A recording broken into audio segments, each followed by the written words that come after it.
ओम नमो भगवते वासुदेवाय। आप सभी का हमारे YouTube चैनल पर हार्दिक स्वागत है।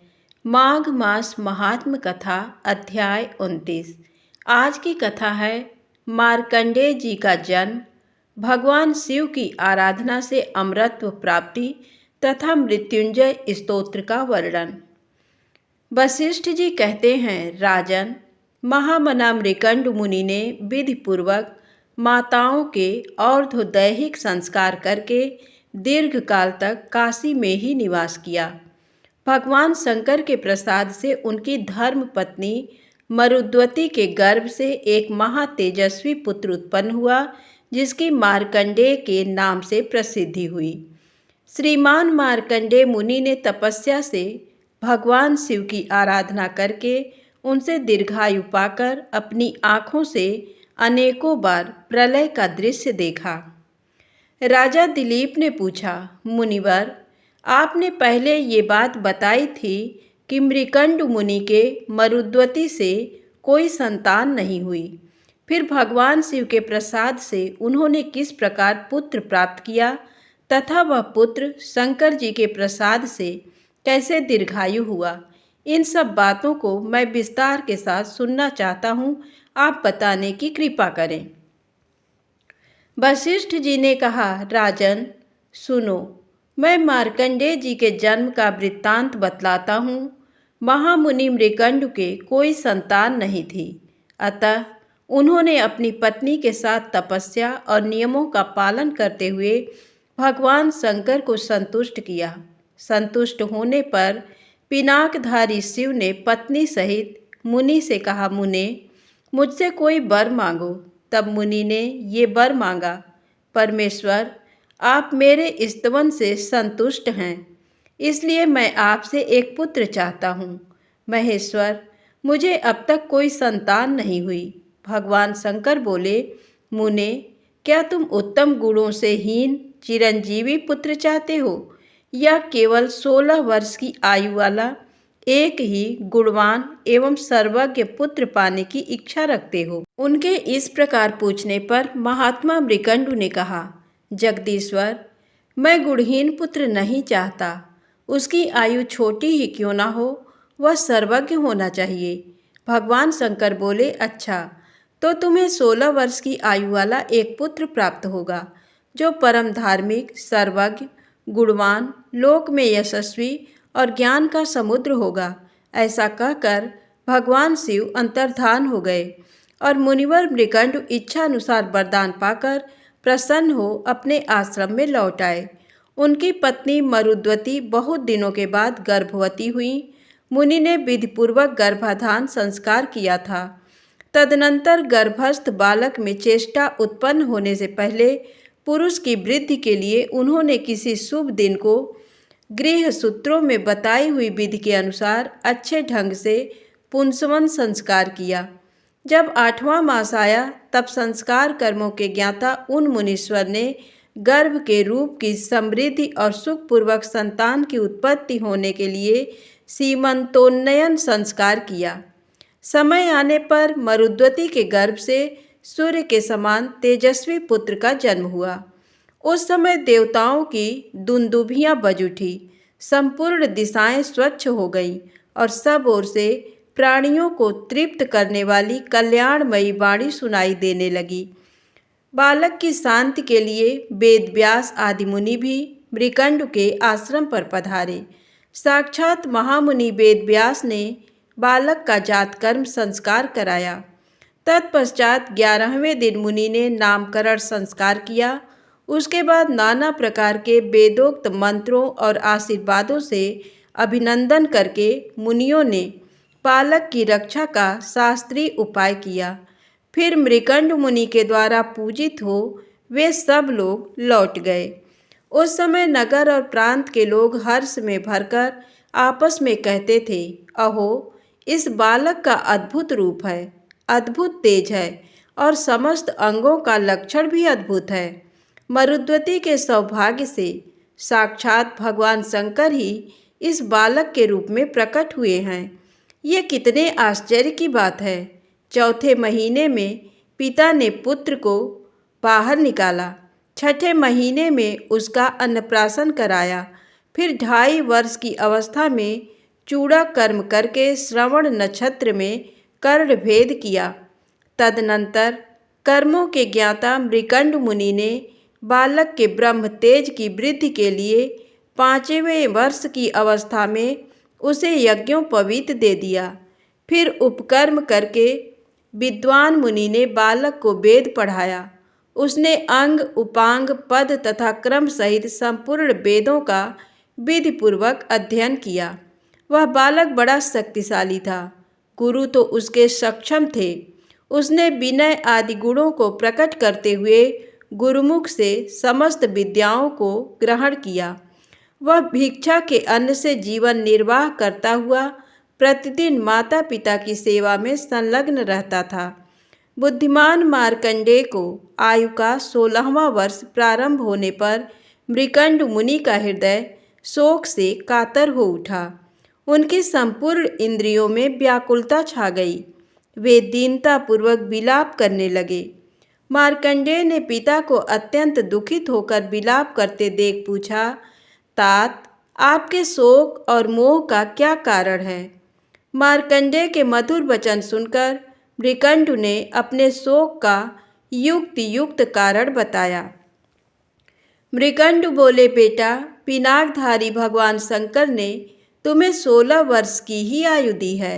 उसकी समाप्ति का समय अब आ पहुंचा है, इसीलिए मुझे शोक हो रहा है।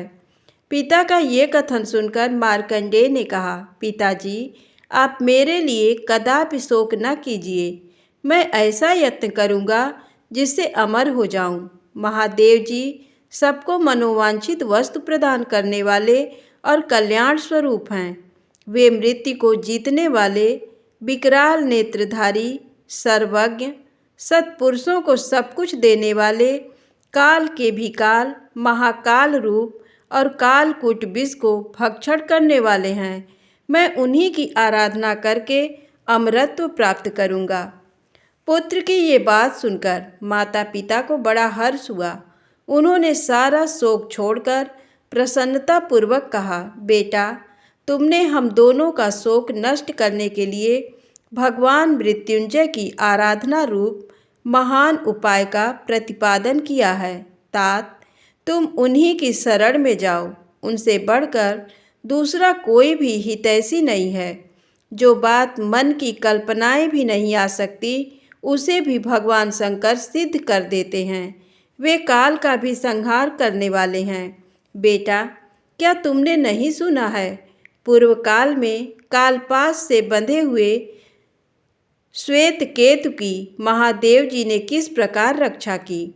उन्होंने ही समुद्र मंथन से प्रकट हुए प्रलयकालीन अग्नि के समान भयंकर हलाहल विष का पान करके तीनों लोकों को बचाया था।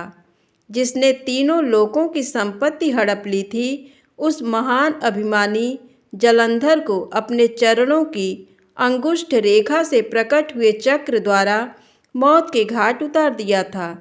ये वही भगवान धूर्जटी हैं, जिन्होंने श्री विष्णु को बाण बनाकर एक ही बाण के प्रहार से उत्पन्न हुई आग की लपटों से दैत्यों के तीनों पुरों को फूंक डाला था। अंधकासुर तीनों ऐश्वर्य पाकर विवेक शून्य हो गया था, किंतु उसे भी महादेव जी ने अपने त्रिशूल की नोक पर रखकर 10,000 वर्षों तक सूर्य की किरणों में सुखाया।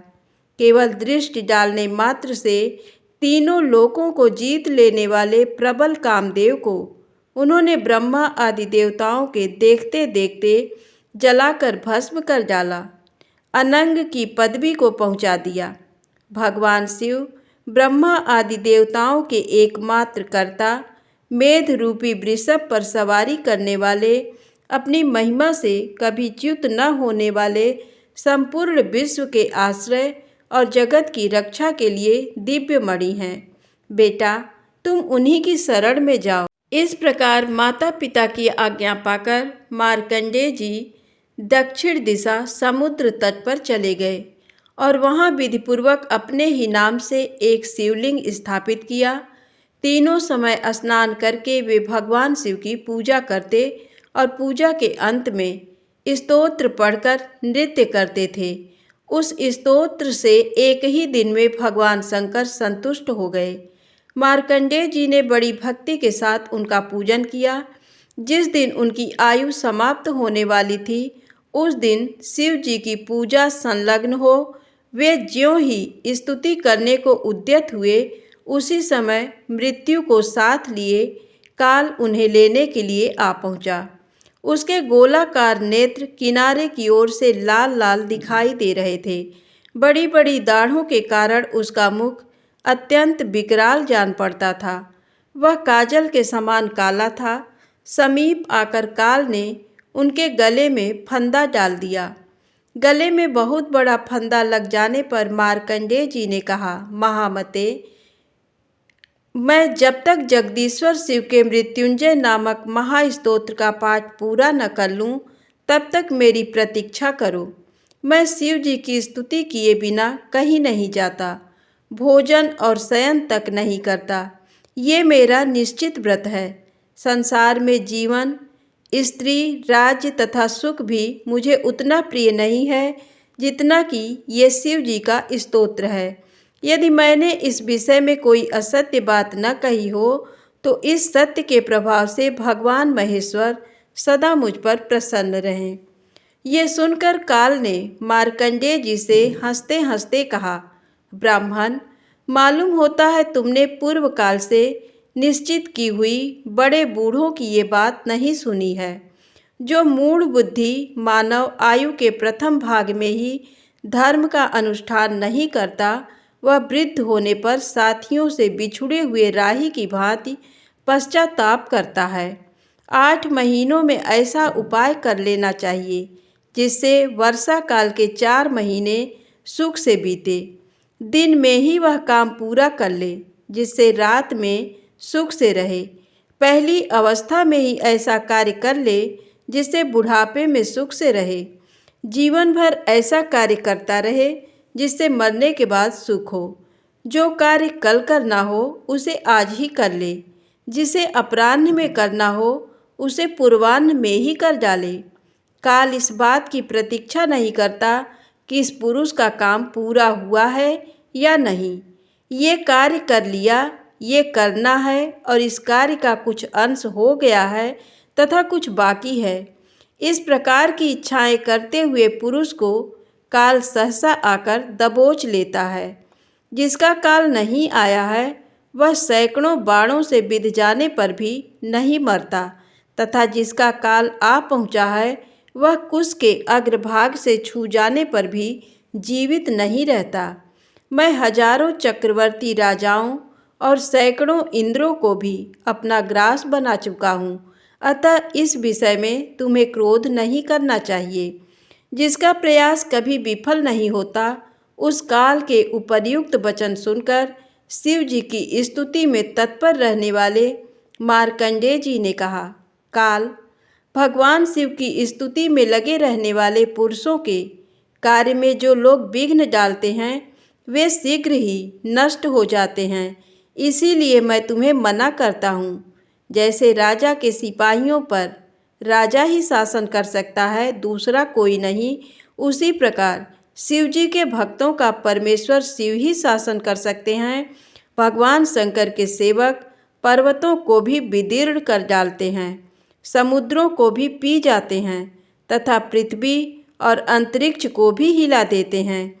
इतना ही नहीं, वे ब्रह्मा और इंद्र को भी तिनके के समान समझते हैं। भला उनके लिए कौन सा कार्य दुष्कर है। भगवान शिव के भक्तों पर मृत्यु, ब्रह्मा, यमराज, यमदूत तथा दूसरे कोई भी अपना प्रभुत्व नहीं स्थापित कर सकते। काल, क्या तुमने मनीषी पुरुषों का ये वचन नहीं सुना है कि शिव भक्त मनुष्यों पर कहीं भी आपत्ति नहीं आती। ब्रह्मा आदि संपूर्ण देवता क्रुद्ध हो जाएं तो भी वे उन्हें मारने की शक्ति नहीं रखते। मार्कंडेय जी के इस प्रकार फटकारने पर भगवान काल आंखें फाड़ फाड़ कर उनकी ओर देखने लगे, मानो तीनों लोकों को निगल जाएंगे।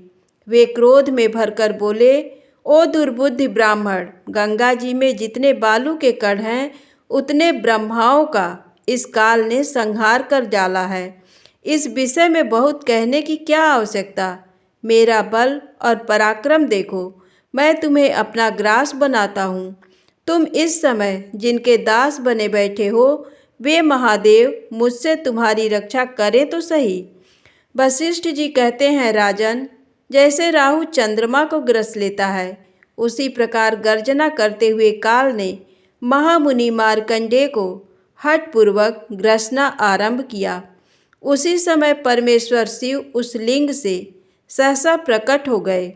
उनकी अवस्था, उनका रूप, सब कुछ अवर्णनीय था।